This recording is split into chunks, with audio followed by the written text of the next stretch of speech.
of the DOTR was sent here to discuss the CBRT concerns, including the monstrosities that are being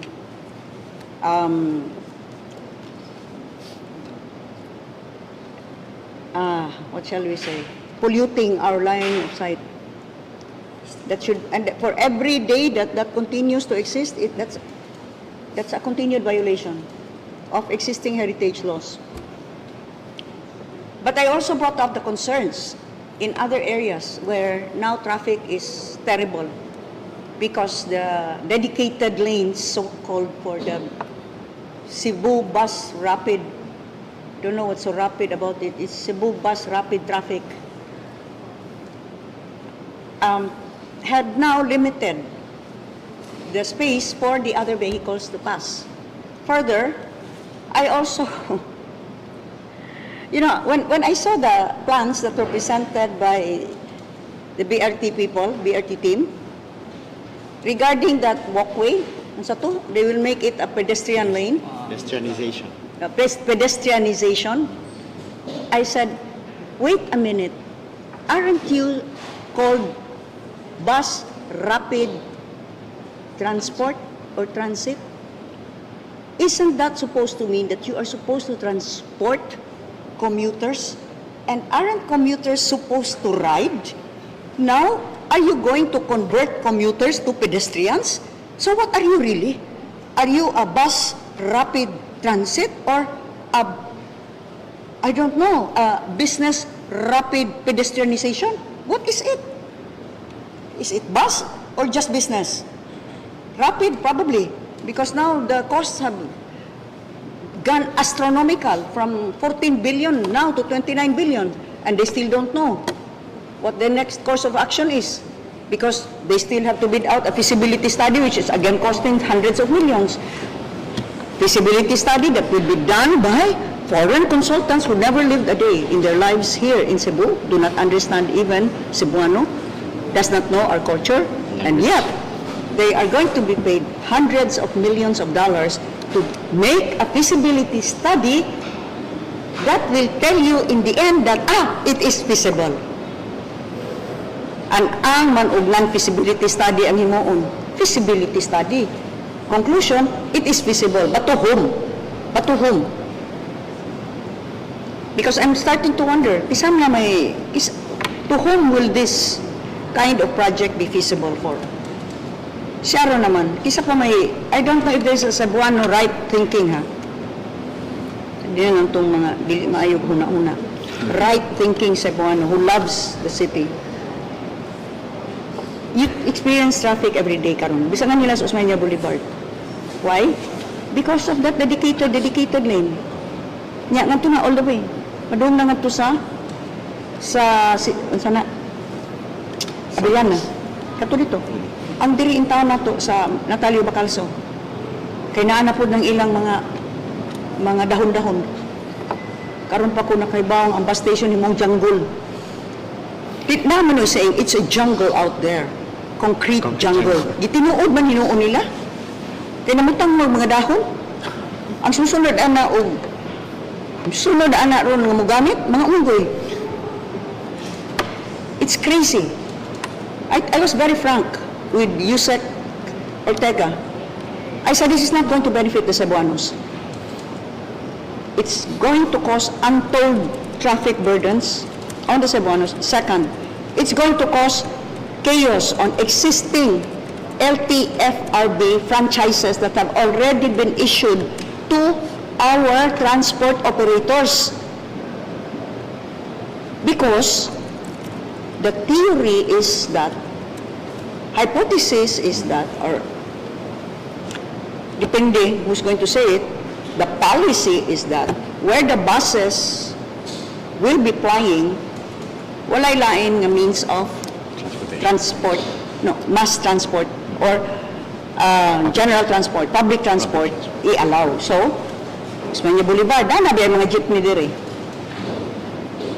Ibalhin eh. You're going to transfer them to other routes. But those other routes already have jeepneys.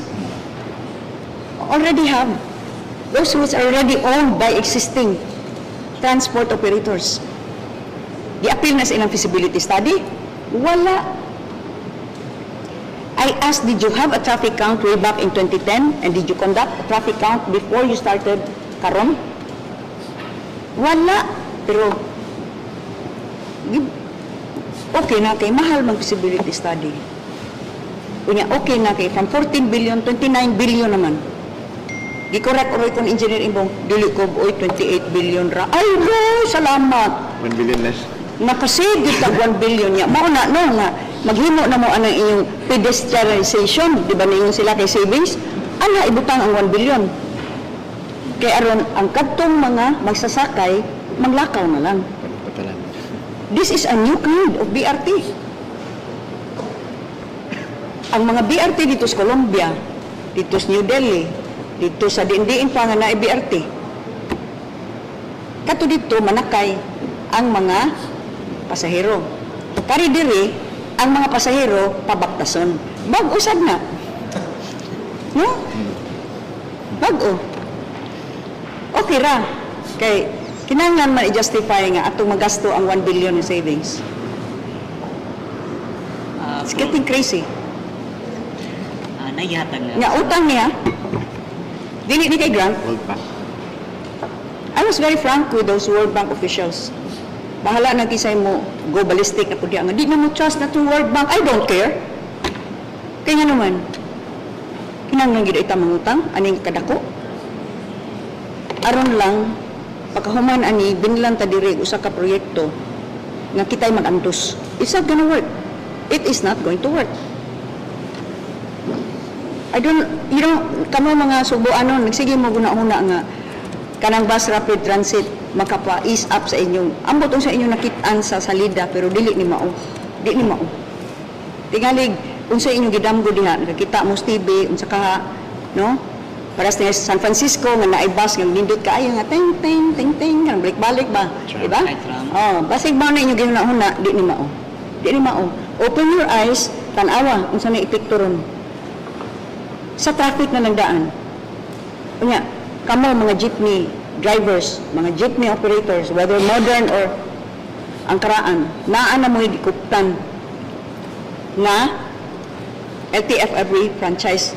Kamo mga mugamit aning diri sa kuan. Ismaya Boulevard, Natalio Bacalso, hasta Iscarrio, kay mo apil pa mo sila dito. Pero mara ako di ka ibudngan. Ang Iscarrio kuno walay dedicated lane, pero kani i-dedicated lane. Yung sakha na, no? Koreano maguling himo, di kasabot og Binisaya, di sa ta kasabot og Koreano. Da mo ta nag-abot. Kamo mga jeepney operators, asa man mo ibutang adto mo sa lain nga way bus. Naa may mga jeepneys dito nya diya pa. Ang mga jeepneys ko no, ari lang kutob. Kana di ba kanang Osmeña Boulevard man ni, kutob Puente.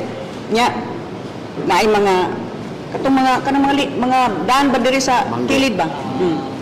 Mga jeepneys ato ra sila nga tukutob. Punong sila para manaog ang pasahero para mo-cross sa daan para makaadto sa bus station nga napunog dahon. Basta matulas daan. Naas tunga sa daan ang bus station. Karon ko kita pod og bus station nga naas tunga sa daan. Tan-aw ra gud mo, tan-aw sa mong salida kay abi man ninyo nga kanang nakita ninyo salida. Hala tan-awa. Naa ba gusto liwa sa daan ang bus station? Unya kaning stations dito sa uban mga first world countries ha. That's a simple bench na ay roof na to kay maghuwat ra ang pasahero dito. Kini nga di in ta first world inutang pa gini atong kwarta nga inang gigasto karon nga times 2 na ang cost sa bus rapid transit. Dili kinahanglan bongacious ta. Nga ang bus station nagistaliwa sa daan, butangan gud ining mga dahon-dahon kay para bus station / Instagrammable. Foliage na. Mbot lang, foliage. At tunay foliage na yung mga unggoy. Ang kinsa ka ng mga unggoy na kauna-una na. Para, kiniraon niya yung bus station nga, Instagrammable. O di, proud kayo ta. Sige na lang, o, kaya maligsa ng pasahero nga, nanaog nga rin sa iskina, kay mo cross, sige na lang, o karadain na cross, hulog tanan sakyanan nga naghuot na tanan, dire sa nahabilin nga lanes para sa mga auto. Sabi na lang na, kay Instagrammable man ta. O, ambot lang, misplaced ayon ni atong categories. Gusto ta nga, musikat ta for the wrong reasons. Anya, di ra ba ta anak ka-afford kay utang ni. Kung sa pa ilang theory. Nga, kung naan ko no ang bus, kato ko no mga tag-iyag mga sakyanan, dili na sila. Mugamit sa ilang sakyanan. Kay efficient naman kaayo ang bus. Ang tungkad, kay kasabot mo sa kultura sa Subuanon o kaha sa Pilipino, maning kamot og maayo, kayo og maayo, aron makapalit og kaugalingon sakyanan nga magamit sa iyong pamilya. Kaya hindi na intawon magbaktas nga maghuwat nga makasakay sa jeep nga lisod pa, mas natchan pa ka diha, mahud up pa ka diha. Sabi na mag-uwan. Kung mag-uwan, na, basa. Kanya di lagi kay kita tanan pag-ipapunta sa atong mga sakyanan. Kaya hindi matraffic. Kay karon masa sa nani sa mga tag-iyag sakyanan nga matraffic. Kay dedicated lane para sa bus. Kinahanglan mo atong taga priority. Giun sa man nila guna-una. Wa para ba sila plano og kinsay mo palit sa bus? Masig sila gustong sila palit. Pareha na po na sa MRT dito nga wa magsigo. O, kung private, wa pa na sila kakuan. Kung ipipipi ba ni? Kung ipipipi ni? Visibility study na sad. Kaya ato sa nang huwaton. Kaya aron ini kahuman og nakatuig nga grabing feasibility study nga kinalan anak kabaga kay 200 million pesos ra ba na o $100 million ra ba na. Conclusion, it is feasible. Ay, Gov, naikiyatag resolution si Undersecretary Ortega sa atong mga... Wa pa. Mabitaw, I mentioned him. I saw him sa SONA. He assured me nga he would tell everything akong gisulti. Nga siya mismo. Himo mo siya giya kagalingon nga kuhan. Ikaw make your own conclusions. But please, consider the plight of the Cebuanos. After this project is finished, we will be left holding the problem. This is going to create more problems. It is going to create more chaos on the streets. Traffic. Pero sige hala, i-bash ko ninyo ganahan gyud mo BRT. Explicar ko nga pabaktason na malang hinuon mo. Explicar ko nga traffic na kadayo ta karon. Explicar na. So that's why you mean to say that we need mass transportation but a different one. A different mode nga dili ingon ani nga that will take away space from our already very narrow streets. If they were going to set aside, di ba, basic mong ginunta na, mag-dedicate kag usa ka lane, in these 3 lanes, duha na lang. Nag-traffic count mo? Na kung wa pa na gi-dedicate, ingon ta, Traffic na daan. every hour, 3,000 na ka vehicles ang muagi diha. Karon ang 3,000 ka vehicles di na makaagi nga bisan ingon ta tag 1,000 ka vehicle kada lane. Imo na nang pugson pag-agi og duha na lang ka lanes. So tagtupag. Simple logic. Unsa may resulta. Pero kita'y masad-an ani kay di na ta pagamiton sa atong sakyanan. Kay magbas na lang ta. Wa pa man din ay klaro.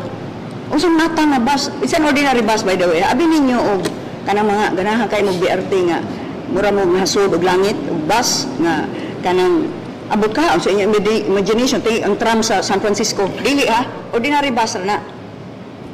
Wa pay klaro ang operation ana. If it's government ang mo operate ana. Ug mo absent ang driver di kadagan ang bus.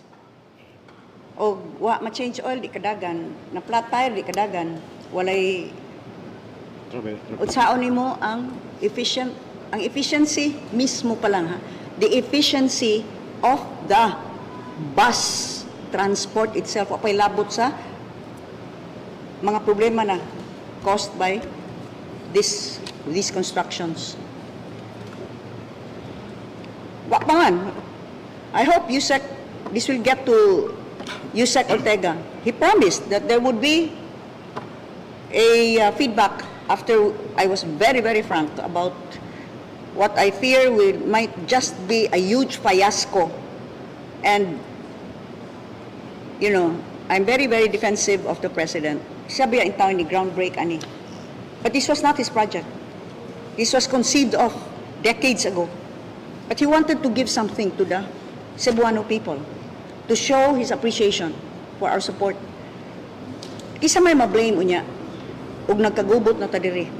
Nisamot na atong traffic. Ang presidente in town. So kamo mga opisyal sa DOTR, if you at all have some kuan ba paglaban sa presidente, please do something. Let's not make this a black mark on the administration. Because I'm not against mass transport, but not this way. Not this outdated and ridiculous. It's ridiculous. What are we trying to be? Instagrammable or efficient in mass transport? Please, let us defend the president here. Let us do what we can to prop up and support the administration, not bring it down with this kind of projects which is costing billions and billions of taxpayers' money. Kaya mangutang kabataan